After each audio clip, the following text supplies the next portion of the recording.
Hello, my name is Ruth Whitford, and I'm 82 years old. I live alone in a small one-bedroom apartment in a quiet retirement complex just outside of Cedar Falls, Iowa. The kind of town where people still wave from porches but forget your name when you stop waving back. I spend most of my mornings knitting by the window, and my evenings talking to pictures. Not just any pictures. Pictures of my daughter Nadine, her tall and well-dressed husband Greg, and the softest, sweetest baby I've never met. Hazel Rose, my granddaughter. Outside, the world moves on, trucks roll past, kids race their bikes, the mailman delivers bills no one wants. But inside, my heart holds a pain I've buried for too long. That picture frame on my shelf? It should hold memories, not regrets. I remember the day Nadine called me. She was 6 months pregnant, glowing through the phone like sunlight. I cried, she laughed. I offered to sew the nursery curtains, maybe paint a mural of little animals. She said, "We'll see." That was the first time her voice went flat. When Hazel was born, I waited by the phone like a teenager waiting for a boy who never calls. I checked my landline, then my cell. I made sure the ringer was on. I even changed the batteries in the clock on the wall, as if time ticking louder would make it come faster. It never did. A week later, she sent a photo. No caption. Just that baby, wrapped in soft pink, cradled in Greg's arms. I stared at her tiny hand and wondered how it would feel wrapped around my finger. I imagined the weight of her against my chest, that warm baby scent filling the air, my heart full again. But I never got the chance. I wasn't invited. Not to the hospital. Not to the house. Not to hold her. They never let me hold the baby. So I held my tears instead. Every time someone in my complex asked if I'd met the baby yet, I smiled. "Elite," I said. "Not yet, but soon." I lied so many times it became muscle memory. What kind of mother gets pushed out like this?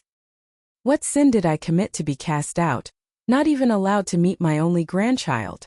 Sometimes I replay moments in my head. Did I scold her too harshly as a teen? Did I forget a birthday? Was I too much? Or maybe not enough. But then I remember everything I did do. I raised her alone after her father passed. I skipped meals so she could eat. I stitched her prom dress with aching hands. I stood at her wedding wearing my Sunday best, hiding my arthritic limp, just to look proud. I was proud. Now I am forgotten. Tonight, I sit with a lukewarm cup of chamomile, my shaking fingers tracing that photo's edge, worn from too much holding. Something inside me breaks, and something else awakens. This silence isn't love. And love shouldn't hurt like this. For the first time in years, I whisper to the empty room. Maybe it's time to tell them why I think this is really happening. I rise slowly from my chair, the photo still in my hand, and walk to the closet. I reach behind my old coats. For the box. The one I swore I'd never open again. Inside that box is a truth I buried to protect her. But now, it may be the only thing that can explain everything. Because maybe, this isn't just about a baby. Maybe it's about something Nadine's trying to forget. Something she knows. And if she won't come to me, I'll go to her. The box was smaller than I remembered. A dusty dark green shoebox, wrapped once in a thin layer of yellowing tape. Like a wound covered long ago and forgotten. I hadn't touched it in over 30 years. Not since the day Nadine left for college, a full-grown woman with her mother's chin and her father's silence. I sat down on the edge of my bed, the box trembling in my lap. My fingers hesitated over the brittle tape. My heart was racing, not because of what I had done, but because of what I had hidden. From her. From everyone. Even myself. I peeled the tape back. Inside were 3 things. A letter I never mailed. A photo I never framed. And a bracelet I never wore again. The letter was written in a rush 29 years ago. The ink was faded, but I knew every word by heart. It began, "Nadine, I know one day you'll hate me, but I pray that one day you'll understand." It wasn't a confession of guilt.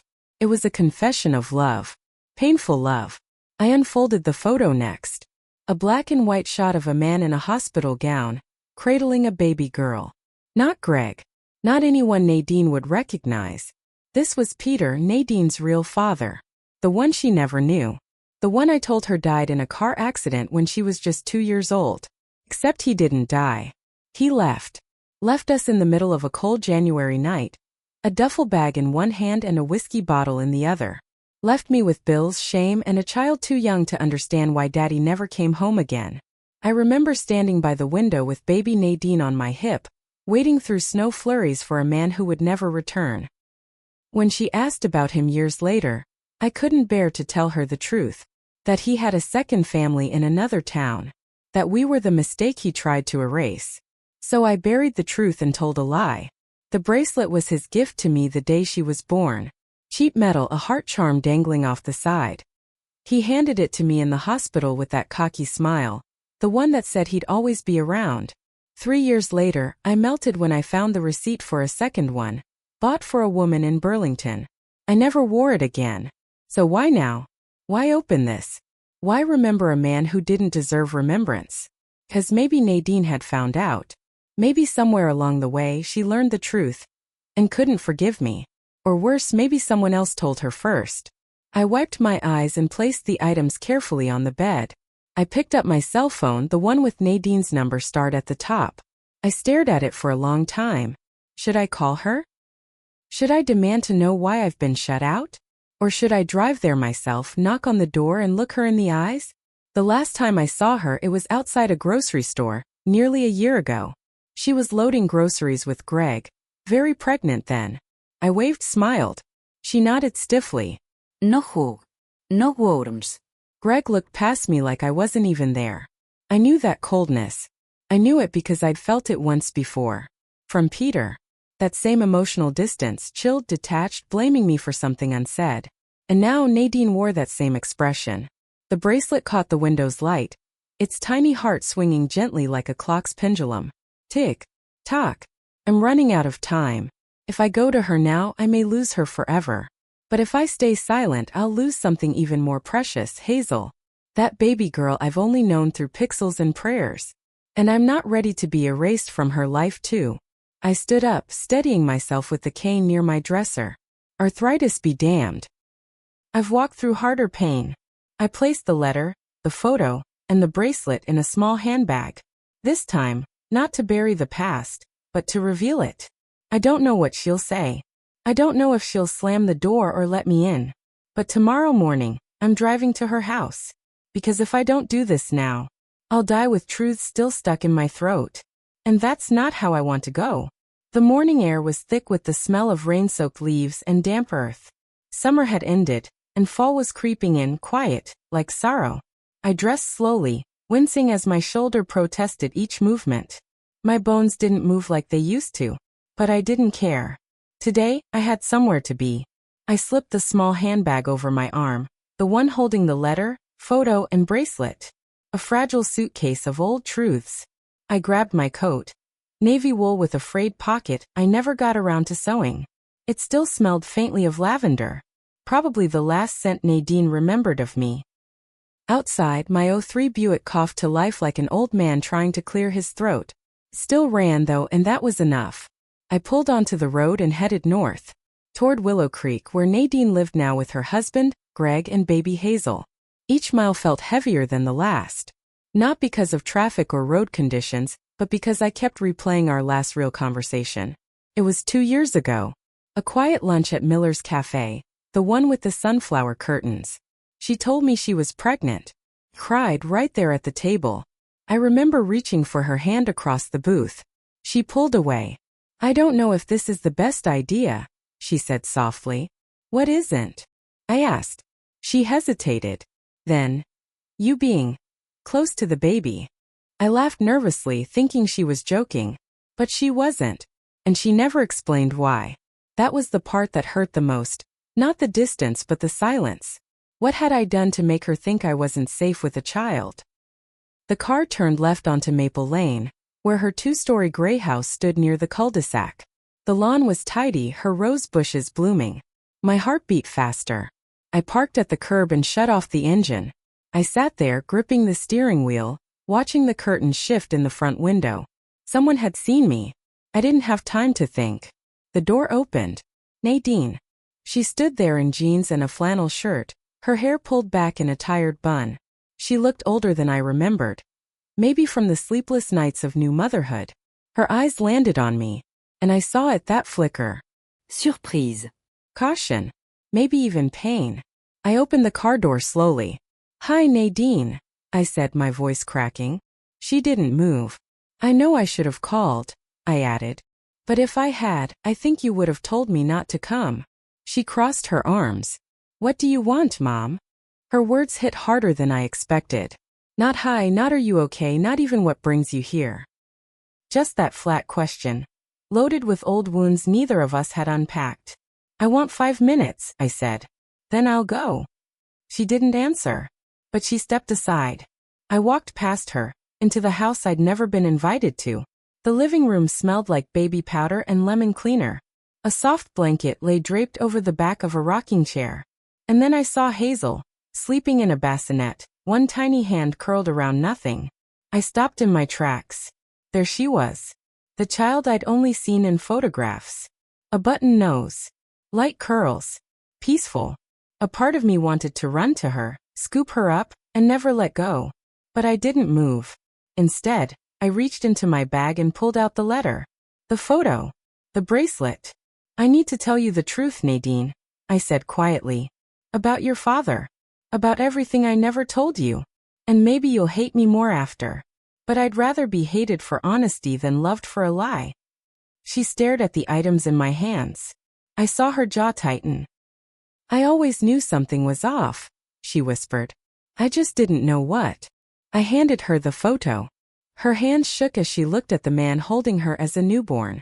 "This isn't Dad," she said. No. "It's not," I replied. Then I handed her the letter. "I wrote this the day you left for college. I never sent it. I thought maybe I could protect you from the truth. But I realize now, you needed the truth more than you needed the lie." She took the letter and sat down slowly on the edge of the couch. Hazel stirred in the bassinet. I looked at her, aching, but kept my distance. "I'm not asking for forgiveness," I said. "I just want you to know who I am, who I was, and who I still want to be. In her life." Nadine didn't look up. She held the letter tightly, pressing it to her chest. For a long time, neither of us spoke. Then she said something I'll never forget. "She reaches for things now. She'd probably reach for you." A tear slipped down my cheek, but I didn't let it fall. Not yet. Nadine sat in silence, her eyes locked on the folded letter in her trembling hands. The room felt frozen in time. Hazel stirred softly in the bassinet beside her, letting out a sleepy sigh, unaware of the heavy storm quietly unfolding around her. I sat across from Nadine on the edge of an ottoman, my hands folded in my lap, trying not to stare too long at my granddaughter, though every fiber of me ached to reach for her. I had rehearsed this moment so many times, how I would explain the truth, how I'd soften the edges so it didn't cut too deep.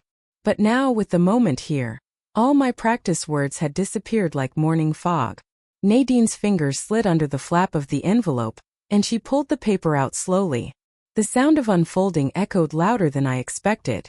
Her eyes scanned the page line by line, and I saw her lips tighten with every sentence. "I wrote that letter 30 years ago. It was the night after I left her father for good. She was 12 at the time. I didn't tell her the real reason why we packed up and moved in with her Aunt Mabel in Ohio. I just said her daddy had to figure some things out. I left out the bruises I covered with turtlenecks, the empty vodka bottles I found hidden in the shed, the time he shoved me so hard I hit the kitchen floor and couldn't walk right for days. But that night, when Nadine was asleep, I sat at the kitchen table, staring at the old Polaroid of her as a baby, his hand on her back, too tightly.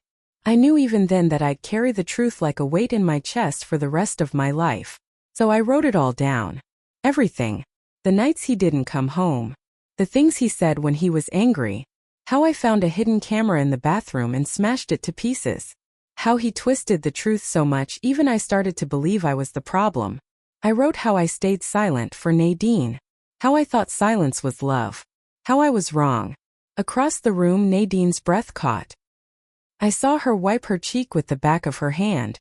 "She never told me," she whispered, still staring at the letter. "Aunt Mabel. She never said any of this." "She didn't know," I replied softly. "I didn't tell her either." Nadine looked up then, her eyes wet but fierce. "Why? Why would you protect him after everything?" "Because I wanted you to believe in something good," I said. "To believe that your father loved you." To believe that family didn't have to hurt. I didn't want your childhood stained by my wounds. Her lip trembled. But you didn't protect me. You protected him. That stung. Because it was true. And I had no defense. I know, I whispered. And I've carried that guilt every day since. Hazel made a soft cooing sound, kicking her tiny feet. She was waking up. Nadine stood and moved toward the bassinet, her back to me. She lifted Hazel with practiced ease, resting her against her shoulder. The baby made a tiny sigh, then nestled into her mother's neck. I stared down at my hands, my voice small. She looks like you did. When you were that size. Nadine didn't answer. She just rocked slowly on her heels, staring out the living room window, lost in thought. She deserves better, I added. You both do. And I don't expect you to forgive me. But I want you to know, I've always loved you. Even when I didn't know how to show it the right way. The room was quiet again, except for Hazel's soft breathing. Then Nadine turned. And she did something I never expected. She walked over to me, slowly, cautiously, and placed Hazel into my arms. My breath hitched. I froze. I hadn't held a baby in over 3 decades. My fingers shook as I supported her tiny body, her warmth sinking into my bones. Her skin smelled like powder and milk and hope. Her eyes opened for a split second, wide and curious, before shutting again in peace. I looked up at Nadine. Are you sure? She nodded. I don't know if I'm ready to forget, but I think I'm ready to try. Tears slipped down my cheeks, and this time I let them fall. For 30 years I held them back. For 30 years I carried shame in silence. But in that moment, holding Hazel in my arms, I felt something break free inside me. Not the kind of breaking that leaves you in pieces. The kind that makes space. Space for healing. For light. For something new to begin. The wind was biting that afternoon, rustling the dry leaves across the porch as I sat quietly in my worn armchair, still cradling the memory of Hazel's warmth from the day before. For the first time in what felt like years, I had slept through the night. No waking in the darkness with my chest heavy from dreams I couldn't shake. Just stillness. A rare, precious peace. I thought maybe, just maybe, the tide was turning. But peace is a fragile thing. It was nearly noon when I heard the knock at the door. 3 slow raps, confident, deliberate. Not the mailman. Not a neighbor. I opened the door to find a man standing there, probably mid-50s, dressed in a dark windbreaker, holding a manila envelope tucked under his arm. He looked at me like he already knew me. Mrs. Ruth Ashbury, he asked. Yes, I replied, eyeing him cautiously. Who are you? My name's Thomas Keller. I believe. I'm your grandson. The world tilted. I had to grip the doorknob just to steady myself. I'm sorry, I stammered. What did you just say? He stepped back slightly, as if realizing the weight of what he'd dropped. I know it's a shock. I didn't come here to cause trouble. I just wanted to meet you. I motioned for him to come inside before my legs gave out. He hesitated only a second before stepping through the doorway. His eyes scanned the room, the photo frames on the mantel, the Afghan folded neatly on the couch. He moved like someone searching for pieces of himself in a place he'd never been. We sat in silence for a moment.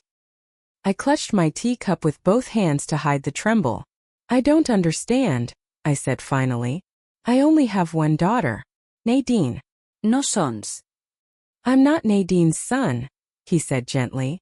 I'm Brenda's. I froze. Brenda. That name hadn't passed my lips in years. My older daughter. The one I lost. The one I gave up. Back when I was too young, too scared, and far too alone. I found your name through the adoption records, he continued. It took a long time, but I finally got the files unsealed.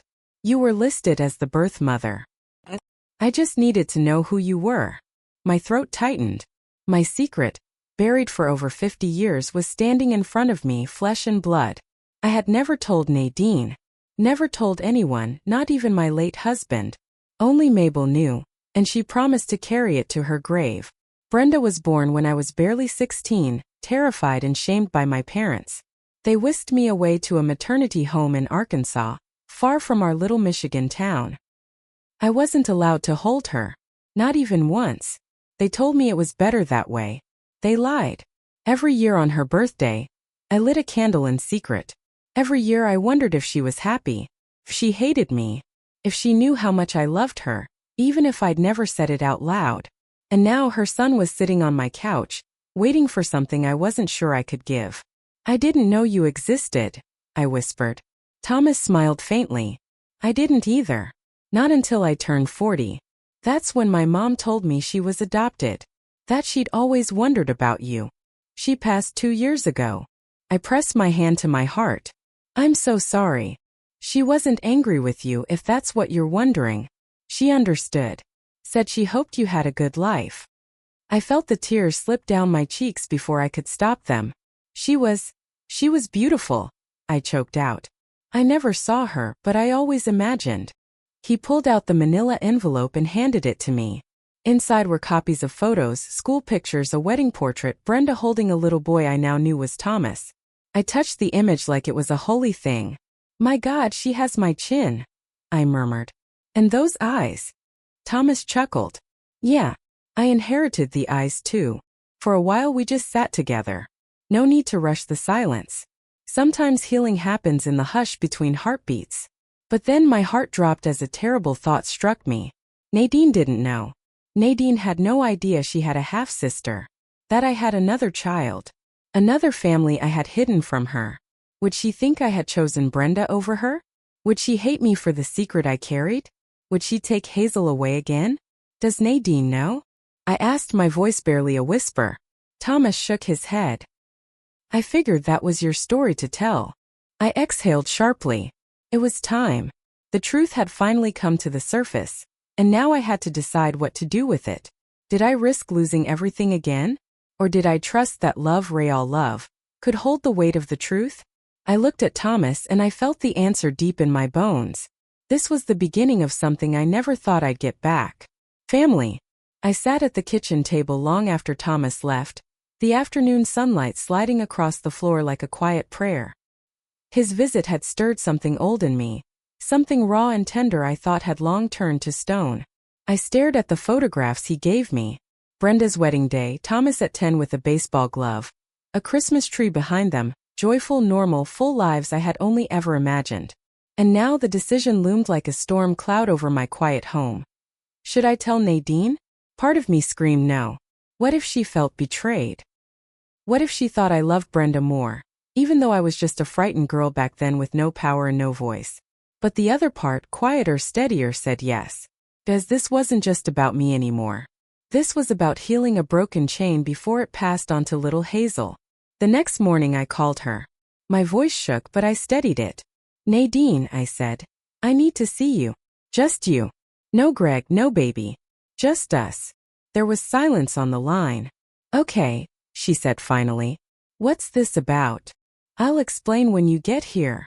She showed up an hour later, arms crossed, lips tight. She looked like the little girl I used to scold for sneaking cookies before dinner. Except now she was wearing makeup and motherhood like armor. What is it, Mom? Is this about Hazel again? She asked, not even sitting down. No. Something else. Something I should have told you a long time ago. Her face tensed. I pulled out the photos. Her eyes darted between them, confused. When I placed the picture of Brenda, her half-sister, on the table, she narrowed her eyes. I don't understand. Who is this? I took a breath that felt like swallowing fire. She's your sister. Brenda. I had her when I was 16. My parents sent me away to have her. Forced me to give her up. I never got to hold her. I never told anyone. Not even your father. Nadine's face went still, pale, then flushed red with something between hurt and fury. You what? You had another daughter? And never told me? Never told Dad. I was scared, I whispered. I was ashamed. They made it sound like if I ever spoke her name my life would fall apart. I buried it, Nadine.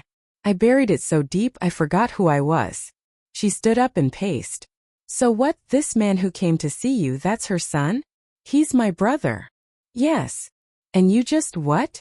Thought I'd be fine finding out now? When I have a baby. When I'm trying to figure out motherhood. I looked at her, tears in my eyes. I didn't know how to protect both of you. And now I realize I failed. I thought hiding it would protect you. But silence isn't love, Nadine. It's fear. She folded her arms again, but her chin trembled. You should have told me, she whispered. I know. There was silence again, long and loud. Then she said something I didn't expect. I used to think you didn't want to hold Hazel because you didn't care enough. I didn't know it was because you'd lost a baby once. That maybe, holding Hazel would have opened that wound. I covered my mouth, sobbing. She sat across from me finally.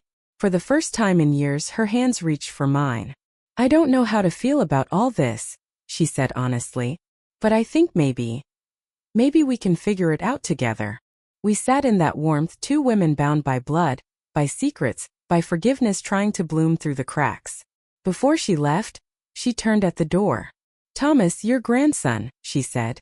Would you want to see him again? I nodded, the lump in my throat too thick for words. And Hazel, she added softly. Maybe she should meet the rest of her family someday. I smiled through my tears. I'd like that, sweetheart. I'd like that very much. 2 days later, Nadine called. Her voice was quiet, the way it used to be when she was small and afraid of thunderstorms. Can I come by? She asked. There's something I need to talk about. And it's not about Hazel. My heart skipped. The last time we had spoken, things had cracked open. Truth poured out like sunlight in a dark room. I thought that was the storm. But maybe it was just the beginning. When she arrived, she looked tired. Not the kind of tired new mothers wear like a badge, but something heavier. Her eyes were swollen, her hands trembling as she gripped her mug of tea. Is it Hazel? I asked. She shook her head. No. It's Greg. I stayed still. Listening was my superpower now. Nadine looked down, picking at the hem of her sleeve like she used to when she was 10 and hiding a bad grade. He's not who I thought he was, she whispered. I didn't see it at first. Or maybe I didn't want to. I swallowed hard. What happened? She took a deep breath. He yells. A lot. Slams doors. Leaves for hours without saying where. And last night, he called me something I can't repeat. With Hazel right there. Crying. I reached across the table and took her hand. Her fingers were icy. Oh, honey. I thought I was doing everything right. The meal plans, the house clean, the perfect photos for social media. I kept thinking if I just keep smiling, he'll stop being so angry. I nodded. My past flickered behind my eyes. How many times had I smiled through storms? I know what that's like, I said quietly. Your father, he wasn't always kind either. Not with his words. Nadine's eyes widened. You never told me that. Because I wanted to protect you from it. I didn't want you growing up thinking love looked like fear. She wiped her eyes. But here we are, she whispered. No, I said, firmer than I had in years. Here you are. Seeing it. Naming it. That's brave, Nadine. She looked up, vulnerable and strong all at once. I need to figure out what to do next. But I wanted to tell someone. Someone who wouldn't make excuses for him. I won't, I said. Ever. She stood slowly, hugging herself. And I was thinking, maybe we could have Thomas over. You mean Hazel. Just start something small. Something different. A new family photo began forming in my mind. Not perfect, but real. Whole. I'd love that. As she gathered her coat, she looked at me again. I'm sorry I kept Hazel from you. I didn't know the whole story. Think I judged you too soon. I smiled gently. We both judged each other from behind old wounds. Before she left, she hesitated. Would you want to hold her? She asked. I froze. Then I nodded slowly. I would love to. She stepped out, promising to return with Hazel in a few days. The door clicked shut, and for the first time in years my arms didn't feel empty. They felt ready. 3 days later, Nadine returned, this time with Hazel in her arms. I stood at the door, barely breathing. Hazel's little eyes blinked up at the world, cheeks like fresh peaches, her tiny fingers twitching inside soft pink mittens. Nadine didn't say much at first. She just looked at me with a nod as if to say go ahead. And then it happened. She placed Hazel gently into my arms. My knees buckled slightly, but I held firm. My arms, so long aching for this very moment, finally found their purpose again. Hazel's warmth soaked into my chest, her scent like fresh linen and new beginnings. I didn't cry right away. I just rocked her gently, instinctively, like I'd done for Nadine decades ago when the world was smaller and my heart wasn't so bruised. "She's so soft," I whispered. Nadine sat on the couch, eyes watching me carefully, as if afraid I might shatter like glass. But I didn't. I glowed. I bloomed. Hazel let out a tiny coo, nuzzling against my shoulder. And then, only then, did the tears fall. "She looks like you did," I said, voice trembling. "Same nose. Same quiet smile." Nadine smiled too, and for a flicker of a moment we were mother and daughter again. No space, no silence, just love. We sat together for over an hour, passing Hazel back and forth. I told Nadine stories she had forgotten, or maybe never knew, about how I sewed her Halloween costumes by hand, how I stayed up all night during her first fever, how I danced with her in the kitchen to Elvis when she couldn't sleep. "I remember the dancing," she whispered, "but not the rest." "That's the funny thing about motherhood," I said. "You do a lot that no one sees. Sometimes not even the child you did it for." Nadine's eyes grew glossy. "She's lucky to have you," I added. "Even if you don't feel like it right now." She looked down. "Greg doesn't want her here again. He said you'd fill her head with toxic bitterness." The warmth of the moment chilled. "I see," I said. "He doesn't know the woman you are," she continued. "He doesn't want to. Or maybe," I said softly, "he's afraid of the woman you might become if you remember who raised you." She looked up. That hit something deep. Just then Hazel stirred. I kissed her forehead and passed her gently back to Nadine. "I don't want to be afraid anymore," she whispered. "You don't have to be." We sat in silence for a moment longer, the kind of silence that speaks. When she stood to leave, she hesitated. "I don't know what I'm going to do. About Greg. About everything. But I want you to be part of Hazel's life. No more secrets. No more fear." I reached for her hand. It was warm now. "Steady. I'll be here. I promised. However long it takes." She kissed my cheek and walked out into the cool afternoon, Hazel sleeping soundly in her arms. I closed the door behind them, my heart lighter than it had been in years. But I knew it wasn't over. Greg would come knocking, and I needed to be ready. It was the knock I'd been expecting. Firm. Sharp. Unfriendly. I moved slowly to the door, arthritis tugging at my joints like weights. I didn't need to look through the peephole. I knew it was Greg. I could feel his presence like a chill under my skin. Still, I opened the door.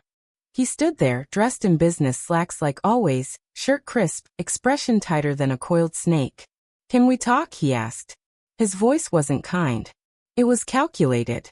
I stepped aside, nodding toward the armchair across from mine. He didn't sit. "I know what Nadine's been doing," he started, pacing like a lawyer rehearsing his opening statement. "Bringing Hazel here behind my back. That ends now." I stayed quiet. "She's vulnerable right now. Tired. Hormonal. And you," he pointed a sharp finger at me, "you're taking advantage of that." I exhaled. Slow and even. "You think I manipulated her, just to hold my granddaughter?" He scoffed. "You always twist things to make yourself look like the victim." There it was. The old tactic. Make the woman question her reality. Erase her pain by blaming her for it. "You think I'm the problem," I said quietly, standing now. "But Greg, the problem is I've known men like you my whole life." His jaw tightened. "Excuse me. Controlling. Charming in public. Cold in private. The kind of man who isolates a woman just enough to make her think it's love. Don't talk about my marriage. I won't, if you leave my daughter and granddaughter out of your control." His eyes flashed. "You're poisoning her mind against me." "No," I said, stepping closer. "You did that all on your own." His nostrils flared. "This is the same guilt trip you pulled on Nadine as a kid, making her feel responsible for your sadness." My hands trembled slightly, but I stood my ground.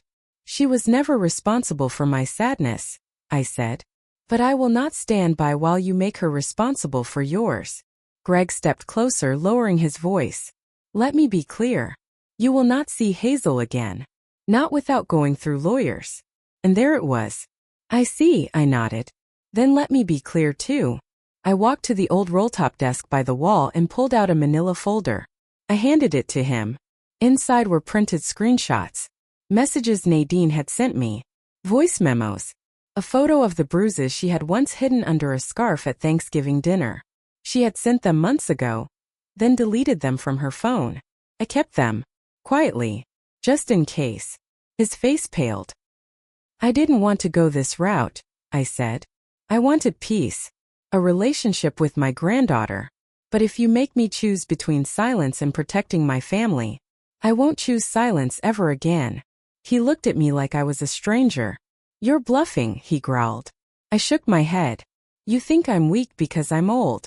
But I've waited my whole life to be strong. He turned, storming out without another word. I shut the door gently behind him. My knees buckled the moment I locked it. I slid to the floor, heart pounding, body shaking. But not in fear. In relief. This time I didn't cry. I didn't mourn. This time I fought. The house was still. Afternoon light spilled through the curtains in soft, golden beams. I sat on the edge of my recliner, staring at the door, fingers twisted in my lap. Would she come? 3 days had passed since Greg left. Since I handed him the truth. Since I chose not to shrink. I hadn't heard from Nadine since. My mind filled the silence with all the worst-case scenarios. Greg storming home and twisting everything. Nadine pulling away again to avoid conflict. Hazel growing up thinking I had disappeared. Then the knock came. But this knock was different. Softer. Hesitant. I opened the door and there she was. Nadine. She looked exhausted. But lighter somehow.